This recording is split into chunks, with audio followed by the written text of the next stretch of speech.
أمر سلام هي حتى مطلع الفجر إن الله وملائكته يصلون على النبي يا أيها الذين آمنوا صلوا عليه وسلموا تسليما اللهم صل على محمد وعلى آل محمد كما صليت على إبراهيم وعلى آل إبراهيم إنك حميد مجيد اللهم بارك على محمد وعلى آل محمد كما باركت على إبراهيم وعلى آل إبراهيم إنك حميد مجيد عزیزان محترم دومره دا روحانی طور تسکین محسوسیږي او داسې لګي چې انشاءالله دا طاق شپه ده او بېشماره داسې روایتونه موجود دي چې کله 28مه شپه او د جمعې شپه یو ځای شي لوی محدثینو اکابرو په دې باندې اقوال دي او دلایل ورکړي دي چې کله داسې وشي نو گویا دا غالب ګمان وي تقریبا دا وي چې دا طاق شپه ده او دا د لیلة القدر شپه ده او الله دې زموږ نصیب کړي او ماشاءالله په داسې وخت کې ده چې دومره اوږد قیام چې دی دا مونږ ټولو په دې کې وکړل والحمدلله په ظاهر چې دی عقل چې دی هغه د دې نه بل څه وایي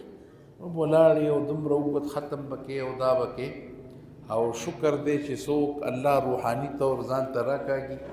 نو بس خدای پاک ولا بیا توفیق ورکړي او دا په توفیقاتو کې اضافه یو ډېر وخت نه لمه اوس ما قاري صاحب تلاوت کې ووی فلیضحکوا قلیلا ولیبکوا کثیرا قرآن وی خاندئ کم او ژاړئ زیات دا د قرآن حکم دا خندا نه مراد دا چې دا دنیاوي لذتونه شیونه چې یي که نه دا د دې انسان دا زړه چې دی دا راکړي په دې کې دا خشیت خشوع خضوع دا کمه شي او ختمه شي او هغه سړی دی په دې خوشحاله چې د خیر خبره واوري نیکه خبره واوري نو هغه په دې زړه باندې څه اثر وشي چې اثر وشي نو پوه شه چې انشاءالله خیر خیریت دی کم از کم الله راکړي څه چسې خیر دی چې په ما کې څه چل کېږي نو زما 2-3 ګزارشات دي چې په دې شپه به څه چل کوو نو الله دې وکړي چې داسې کیفیت پیدا شي یو داسې بیاني چې داسې سړی چل ول کوي که نه هر سړی وایي زه ډېر ګناهګاره یم او زه ډېر داسې یم او ډېر داسې یم او خبره دا ده چې دا خبره د رښتیاو ده او دا د ریاکارۍ او د مکر نه ده په ورځ د قیامت چې مونږ الله راپاسئ د چا سره به دا موقع نه وي لکه دا کمې موقع چې دلته دي په ښایسته ښایسته جامو کې پټ یو یو وایي دا بزرګ دی او بل وایي دا بزرګ دی او یو وایي زه دا یم او بل وایي زه دا یم حدیث کې راځي چې سړی راپاسي چې چا ټول عمر د الله عبادت کړی چې راپاسي نو دا خپل دا د ټول عمر عبادتونه به ورته داسې ښکاري لکه چې اړو ما څه کړي وي ځان به ورته په دې عبادتونو دومره غریب ښکاري چې بل وګوري دا خپل به تیر شي ځکه د هغه بل چې ګوري هغه به د ده نه ډېر مخکې تللی نو دا حقیقت خبره ده چې الله په موږ پردې اچولي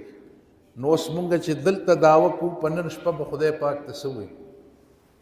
چې دا شاته ګورو نو زموږ سره شاته هېڅ هم نشته مونږ الله ته په داسې حال کې پېښ کېږو مونږ د اولیاو د بزرګانو د اسلافو نقل کړی دی مونږ یې نقل کوو پېښې کوو اصل خلک هغه وو همون خو ودرېدو پته نه لګي چې زموږ خشوع خضوع هغسې وه او که نه وه نو مونږ الله په دربار کې دا اقرار وکړو چې خدایه مونږ سره شته هېڅ هم نه بیخي تش لاس هېڅ هم نشته یو عمل داسې نشته چې خدایه مونږ په هغه خپل عمل باندې دعوه وکړو دا حقیقت خبره نه دا د ریاکارۍ ده او نه د مکر ده هر چا ته ځان معلوم دی بس خدایه پاکه ستا فضل نه نو دومره بېکاره خلک یو دومره بېکاره دې خبرې ته اوس سوچ وکړئ دا زه چې اوس کوم مونږ دومره بېکاره خلک یو نو پکار ده چې زمونږ دعا الله رب العالمین ته دسي څنګه موسی علیه السلام په زمانه کې یو ډېر بد سړی و بدترین سړی و دومره بدترین و چې خلکو به تکره کې کول او بس په ځنګل کې پروت و دنیا خلقو ته دا نفرت کو داسې وخت پې راغی چې اوس د مرګ وخت د مرګ دا اوس تره زوی دی او ماما زوی دی او زوی مې دی او بچی مې دی چې دا کله خدای پاک راونیسي نو خوا کې ناسته ښځه په خوا کې ناست بچی ماشوم د ده کمیونیکیشن ورسره کټ شي هلکه وایي زنکدن دی پې او هلکه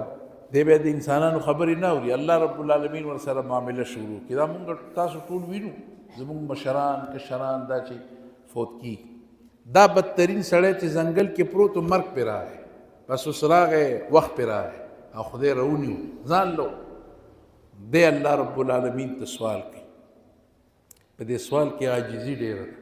دی الله ته وایي چې خدایه که ته ما ستړی کړې او ته ماله سزا راکړې او ماله زور راکړې نو ستا په دې شان کې او ستا په دې کبریایي کې په دې کې به څه اضافه وشي څه به وشي تاسو اوس دې خبرې ته سو دا به اوس دا دعا کوو چې خدای مونږ په دې دنیا جهان کې څومره غټ غټ خلک دي او نامور دي او دومره زمونږ یقین دی چې زمونږ نه به پکې هغه ډېر بد بد خلک هم نو خدای په مونږ دې څه کار دی ډېر کمزور یو خپل ګناه هم تسلیمو او دومره نه یو چې خدای مونږ دا کار کړی چې داسې سرکشي او بغاوت کړي خو بهرحال هغه خو سرکشه او هغه وي چې الله رب العالمین که زور راکړي نو په دې به څه وشي ستا په خزانو کې به څه اضافه وشي ستا په کې ستا کبریایي زما محتاجه ده چې په ما باندې دومره نظر کوي او الله که ته ما وبخې او که ته زما بخشش او مغفرت وکړي نو خدایه په خزانو کې به دې څه کمی راشي ستا دا خزانې چې دی ما له په څه راکولو کمیږي دا خبرې د الله سره سخت ګیر دی او الله رب العالمین موسی علیه السلام ته وحی سړی دی په ځنګل کې پروت دی او قربان شم څه د دې سړي کفن دفن هم وکړه د ده جنازه هم وکړه او دا نه خلقو ته ووایه چې چا د ده جنازه وکړه زه به د هغوی هم بخشش او مغفرت موسی علیه السلام وی چې خدایه د داسې بد سړي دا خو ډېر خطرناک سړی دی الله وی په ده ما سره داسې خبرې وکړلې چې زما دا رحمت زما قدرت بس په جوش کې راوست داسې عاجزي او داسې سر یې راته کېښود بس پوزه راښکل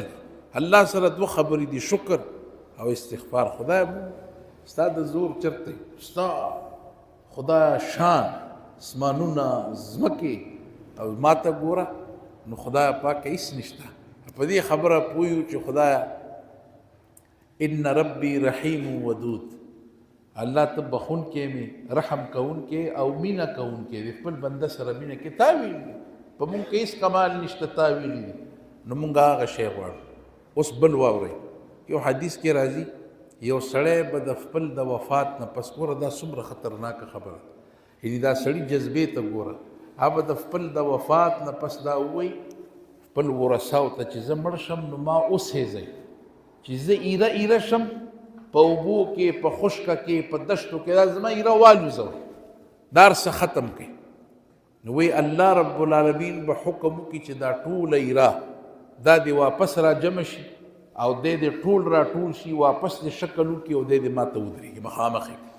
اوس الله به ودرئ هلکه دا دې کوم کار وکړو چې ته وې دا هر څه ایره ایره کړې ستا څه خیال دی چې مونږ د دې نه قاصر یو عاجز یو چې مونږ تا واپس را ټول ته خپل ځان ته ګوره هغه اول ځل پیدایش ګران و که دا اوس ګران دی خو اول څنګه وي د کوم ځای نه مونږ څه شی کړې نو اوس به هغه سړی الله ته وایي چې الله رب العالمین دا کار دی ولې هغه به چې یا الله ډېر ګناهګار یم او خدای ډېر عاجز یم د زور دې نه یم د عذاب نه دې خدای یېرېږم د جهنم ته دې ټینګې نه یم د ناراضګۍ دې نه یم ما شاته وصیت وکړو چې ایره ایره مې کوي غیب مې کوي چېرته الله ته به څنګه مخامخ کېږم زه به ورته څنګه ودرېږم نو ګوره حرکت یې غلط نه حرکت یې په دې معنا و چې کېدی شي خدای مې وبخي نو دا کار یې نو الله رب العالمین د نامې نظار شم چې نیت او د ده انداز وکتو چې خدای د دې د وجې مې دا کار کړی دی الله به حکم وکړي چې ما ته معاف کړلی زه جنت ته ځم ستا ټول ګناهونه ما معاف د الله عاجزي خوښه ده او درېیمه خبره موسی علیه الصلاة وسلام وی الله رب العالمینه زما د امت ټولو کې بد سړی ما ته وښیه والله ورته وښود بیا وی الله ما ته زما د امت ټولو کې ښه سړی وښیه چې ماښام یې وکتو هماغه سړی ورته الله وښودو چې کم یې ورته سهار ښودلی و چې دا ټولو کې بد سړی ماښام یې ورته وښودو دا ټولو کې ښه دی یا الله رب العالمین تا خو وی چې دا زما د امت ټولو کې بد سړی الله رب العالمین ورته څه نو زه خلقو ته وایم چې دا نقطه پکې اهمه ده دا بله کیسه نه الله خو دنیا بخي لیکن دا اعزاز وګوره آیا الله چاته مجبور دی چې ټوله کیسه وکړي الله خو چاته مجبور نه دی چې الله د دې پابند دی چې ټوله کیسه وکړي الله به ویلی ما وبخلو دنیا به بخي نه د دې سړي شان ته ګوره چې د ده ټوله واقعه خدای پاک خپل پیغمبر ته اوري موسی علیه السلام ته ټوله کیسه کوي چې سار دی تا وکتو نو دا ټولو کې حقیقت کې بد سړی و بیا دا ماشوم په اوږو په شا کړی و دا روانو ځنګل ته تلو خپل کار روزګار له تلو اوس ورکوټی ماشوم دی هغه د دې پلار نه عجیبه سوال کوي هغه وایي بابا دې ځنګل ته روزانه ځو راځو دا راته ووایه چې د دې ځنګل نه م لوی څه شته بابا ورته وایي چې او بچې غرونه دي غرونه وایي بابا د غرونو نه لوی څه دي وایي چې بچې اسمانونه دي او وایي بابا د اسمانونو نه لوی څه دي ورته وایي بچې ستا د پلار ګناهونه دي ګوره اول یې ځان یاد نه کړه په دویم یې ځان یاد نه کړه ځان یې دومره الله ته بد کړه او دومره عاجزي وکړله چې خدایه پاکه د دې اسمانونو نه چې دی پروردګاره زه دومره بدترین او دومره خراب سړی یم چې زما ګناهونه دومره دي چې دا ځنګلې پې کمې دي دا غرونه پې کم دي دا اسمانونه پې کم دي نو هغه اوس غرونه یادي بیا وي بچ بابا د غرونو نه لوی اسمانونه او د اسمانونو نه لوی وی بچې ستا د پلار ګناهونه پر ځان ورته دومره آخر کې یادي خو بابا بیا ستا د دې ګناهونو نه لوی څه شی دی هغه وی بچې الله رب العالمین د هغه بخانه د هغه بخشش او د هغه مغفرت دا د هر څه نه لوی دي نو قربان شم الله رب العالمین موسی علیه السلام ته ووی ګوره داسې خبره یې د ماشوم سره وکړله دومره عاجزي وکړله چې زما پې دومره مینه راله چې ما خالي دی بخلی نه د ده ټول ګناهونه ما په نیکو کې بدل کړل الا من تاب وآمن وعمل عملا صالحا فاولئک یبدل الله سیئاتهم حسنات دا شان یو د پروردګار دی او زه دا هر د ټول روژه کې ما وی دا اوس مونږ څنګه داسې اوږد صف ناست دلته تاسو خیال کولو او سجدې ته به لاړ والله اکبر بیا پاسه وی دومره لوی سات یو داسې سبق ته چې ډېر خلک په دې عربۍ نه پوهېږي د قرآن په ژبه نه پوهېږي زه خلکو ته وایم دا عمل معمولي نه دی چې مونږ ناقدري ونه کړو هلکه دومره غټه خواري دې وکړه او بیا هم بې خوند دی نو دا دومره عمل چې دې وکړو دا الله ته وسیله کړه چې الله رب العالمین نه پوهېدم په دې ژبه هم نه رسېدم او ګوره په دې باندې ومه چې خدایه ستا ذات حق دی او تا نه یېرېدمه تا سره مې محبت و تا نه مې خوف اختیارو ځکه ستا دې کور ته راغلم او په دې ټوله جمع کې او په اجتماع کې شریک شوم او دا عمل الله ته وسیله کوي چې خدای دا کار ما ستا د رضا دپاره کړی دی که دا کار مې ستا د رضا دپاره کړی وي الله زما بخشش او مغفرت وکړي الله سره انټې پینټې نه کېږي نه حسابونه کتابونه مونږ سره څه شی مونږ سره حسابونه نشته دی نه مونږ سره څه خبرې شته دی نه مونږ سره څه عمل شته او مونږ په دې پوهېږو چې د الله فضل او د الله رحمت چې دی دا ډېر لوی دی دومره وسعت دی په هغې کې الله خپله وي او د دې تصور هم نشي کېدی لہذا مونږ به الله ته دغسې التجا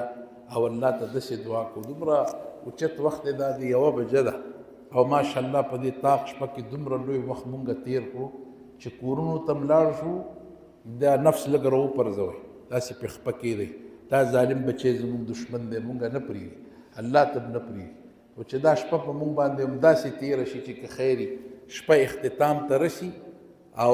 زړه د سړي کم از کم دننه نه ګواهي کوي چې الله زما بخشش او مغفرت کړی دی یا ربي لك الحمد كما ينبغي لجلال وجهك وعظيم سلطانك اللهم إنك عفو كريم تحب العفو فاعف عنا اللهم إنك عفو كريم تحب العفو فاعف عنا